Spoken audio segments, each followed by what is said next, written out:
ఓం నమో వెంకటేశాయ. కష్టాల్లో ఉన్నప్పుడు, దిక్కుతోచని పరిస్థితిలో ఉన్నప్పుడు మనకి గుర్తొచ్చే తొలినామం గోవింద. జీవితంలో ఎన్నో తుఫానులు, ఎన్నో అలజడులు రావచ్చు.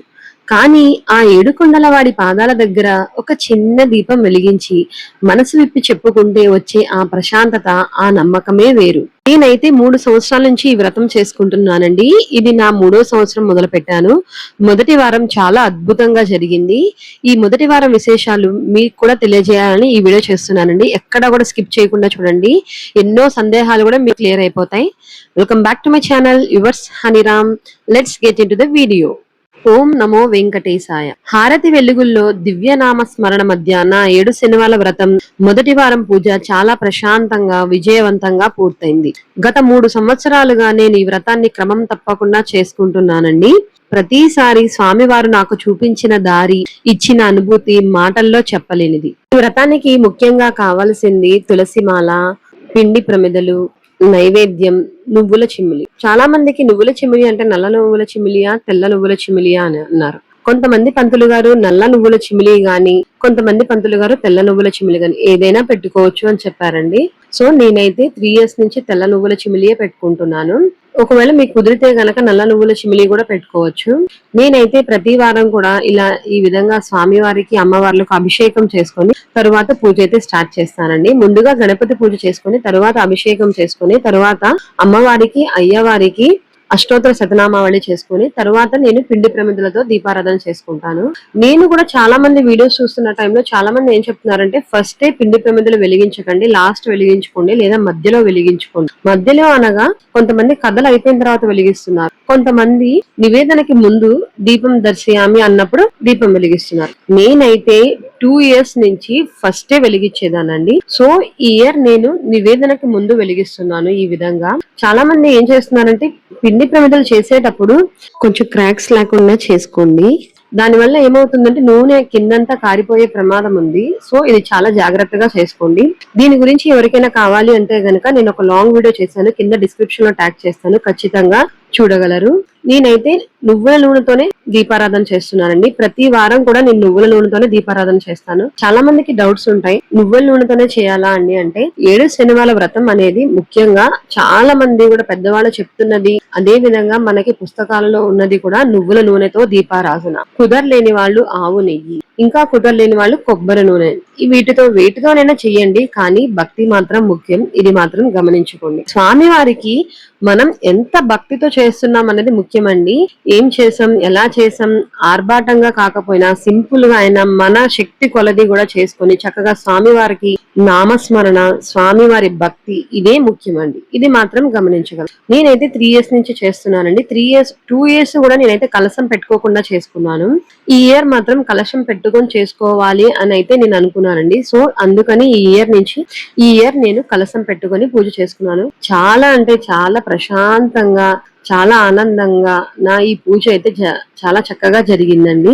చాలా మందికి డౌట్స్ వస్తుంటాయి, ఎటువంటి నియమాలు పాటించాలి అని. నేనైతే నా పూర్వం వీడియోస్ లో చాలా మంది కూడా చాలా డౌట్స్ అన్ని కూడా క్లారిఫై చేశాను. ఎవరికైనా కావాలి అంటే కనుక మన డిస్క్రిప్షన్ లో ట్యాగ్ చేస్తాను, ఖచ్చితంగా చూడండి. అదే విధంగా సాయంత్రం లడ్డు చాలా మంది అంటుంటారు, లడ్డు పెట్టుకునేటప్పుడు మనం బయట నుంచి తెచ్చిన లడ్డు నివేదన చేయొచ్చా అని. పెద్దవాళ్ళు చెప్తున్నది ఏంటంటే స్వయంగా మన చేతులతో మన ఇంట్లో చేసిన నైవేద్యాలు స్వామివారికి సమర్పిస్తే చాలా మంచిదని చెప్పి అన్నారండి. సో నాకు కూడా లడ్డు చేయడం రాదు, నేను కూడా సింపుల్ గా చాలా టెక్నిక్ గా నేర్చుకున్నానండి. అది ఎలా చేయాలో అని కూడా నేను కింద డిస్క్రిప్షన్ లో ట్యాగ్ చేస్తాను, ఖచ్చితంగా చూడండి. అయితే చాలా మందికి ఒక చిన్న భయం, సందేహం ఉంటుంది. వ్రతం సరిగ్గా చేయగలమా, ఏమైనా తప్పులు జరిగితే స్వామికి కోపం వస్తుందా, సంకల్పం ఎలా చెప్పుకోవాలి, ఇటువంటివన్నీ కూడా డౌట్స్ ఉంటాయి కదండి. ఈ వీడియోలో నాకున్న ఎక్స్పీరియన్స్ తో నేను తెలుసుకున్న కొంతమంది పెద్దవాళ్ళ ద్వారా నేనైతే ఈ వీడియో మీ అందరికీ కూడా అందుబాటులోకి తీసుకొచ్చానండి. మీ మనసులో ఉన్న సందేహాలను తీరుస్తూ శ్రీనివాసుని అనుగ్రహం మన ఇంట్లో ఎలా నింపాలో చాలా స్పష్టంగా చెప్పబోతున్నాను. శనివారం ఉదయమే లేచి తలస్నానం చేసి పూజా మందిరాన్ని, ఆ పద్మావతి సమేత వెంకటేశ్వర స్వామి పటాన్ని పువ్వులతో అలంకరించుకున్నాను. పూజలో అన్నింటికంటే ముఖ్యమైనది సంకల్పం. సంకల్పం అంటే పెద్ద పెద్ద మంత్రాలు రావాల్సిన అవసరం లేదు. మీ చేతిలో మన చేతిలో కొంచెం తులసి ఆకులు, అక్షతలు, నీళ్లు తీసుకొని మనసారా స్వామికి మన పేరు, గోత్రనామాలు చెప్పుకొని నా 7 శనుల వ్రతాన్ని విఘ్నాలు లేకుండా పూర్తి చేయించు స్వామి అని ఆయన పాదాల దగ్గర వదలడమే నిజమైన సంకల్పం. దీపారాధన చేస్తున్నప్పుడు స్వామివారి మూల మంత్రం ఓం నమో వెంకటేశాయ అని 108 సార్లు ధ్యానించుకోవాలి. స్వామికి సకల ఉపచారాల కంటే అత్యంత ఇష్టమైనది తులసి దళాలు. ఇక మొదటి వారం నైవేద్యం విషయానికి వస్తే శ్రీనివాసునికి ఎంతో ప్రీతికరమైనది దద్దోజనం, అదే విధంగా లడ్డు. నేనైతే ఎప్పుడూ కూడా ఉదయం పూట మాత్రం కుదిరిన నైవేద్యాలు అయితే చేసుకుంటానండి. సాయంత్రం పూట చక్కగా ప్రశాంతంగా తీరిగ్గా మధ్యాహ్నం సాయంత్రమే లడ్డు అది నైవేద్యం ప్రిపేర్ చేసుకొని స్వామివారికి నివేదన చేస్తానండి.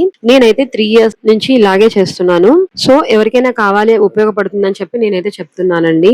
ఒకవేళ ఇవి వీలు కుదరకపోతే మన శక్తి కొలది కూడా మనం ఏది చేసుకోగలుగుతామో అది చేసి, లేదా బెల్లం, పాలు, పండ్లు ఏవైనా సరే ఏదైనా సరే ఎంతో ప్రేమతో సమర్పిస్తే ఆ స్వామి స్వీకరిస్తాడు. చాలా మంది నన్ను అడుగుతుంటారు, అక్క మధ్యలో ఆడవారికి నెలసరి వస్తే ఏం చేయాలని, వ్రతం ఆగిపోతుందని. 3 సంవత్సరాల నా అనుభవంతో చెప్తున్నాను. దేవుడికి కావాల్సింది మన భక్తి, ప్రేమే కానీ నియమాలు మాత్రమే కాదు. మధ్యలో బ్రేక్ వస్తే ఆ వారం వదిలేసి మళ్ళీ తరువాత శనివారం నుండి కంటిన్యూషన్ గా కౌంట్ చేసుకుని పూజ కొనసాగించవచ్చు. భయాన్ని వదిలేయండి. దేవుడు తండ్రి లాంటివాడు. మన పరిస్థితులను ఆయన అర్థం చేసుకున్నంతగా ఎవ్వరూ అర్థం చేసుకోలేరు. ఈ మొదటి వారం పూజతో నా ఇంట్లో ఎంతో దివ్యమైన ప్రశాంతత నిండింది. ఈ 7 వారాల ఆధ్యాత్మిక ప్రయాణంలో మీరు కూడా నాతో పాటు ఉంటారని కోరుకుంటున్నాను. మీకు ఇంకా ఈ పూజ గురించి ఏమైనా డౌట్స్ ఉన్నా కూడా నన్ను ఖచ్చితంగా కింద కామెంట్ సెక్షన్ లో తప్పకుండా కామెంట్ చేయండి. వచ్చే శనివారం 2వ వారం పూజా విధానంతో మళ్ళీ కలుద్దాం. ఈ వీడియో మీ మనసుకు హత్తుకునేలా ఉంటే మీ ఫ్రెండ్స్ అండ్ ఫ్యామిలీకి తప్పకుండా షేర్ చేయండి. మన ఛానల్ ని సబ్స్క్రైబ్ చేసుకుని కామెంట్ లో మీ భక్తిని గోవిందా గోవిందా అని రాసి స్వామి వారికి సమర్పించండి. ఓం నమో వెంకటేశాయ. శ్రీ వెంకటేశ్వర స్వామి అనుగ్రహం మనపై ఎల్లప్పుడూ ఉండుగాక. ఏమైనా తప్పుగా చెప్పుంటే క్షమించండి. Thank you for watching. మీ యువర్స్ హనీరామ్.